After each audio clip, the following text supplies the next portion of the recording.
For generations, places like Grand Rapids have paid for projects such as road repairs and new buildings with bonds they sell to investors. And even though their credit is first rate, they're still getting hit hard by the credit crunch. The variable rate has jumped in the course of a week and a half from roughly 3% to 10%. For them, that 7% more equates to an additional $30,000 in interest a week.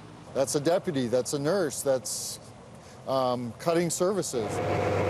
It's even worse in Birmingham, Alabama, where the county has to come up with at least $83 million in interest payments this week on a sewer loan, or else suffer the nation's largest government bankruptcy. It's like falling off of a 30-story building, and you've been able to watch 29, 28, 27, and now we're down at the bottom. So we're about to hit. The failure of Lehman Brothers and the $85 billion bailout of AIG are a big part of the problem.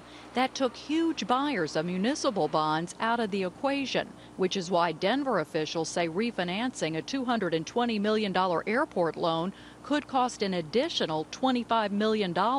Connecticut is projecting a $1.3 billion budget shortfall for fiscal year 2012 due to borrowing costs. Even tiny Vermont has had to set aside an extra $200,000 this year for higher interest rates. And putting off public projects such as building roads and bridges may not be an option because America's infrastructure is in such desperate need of repair.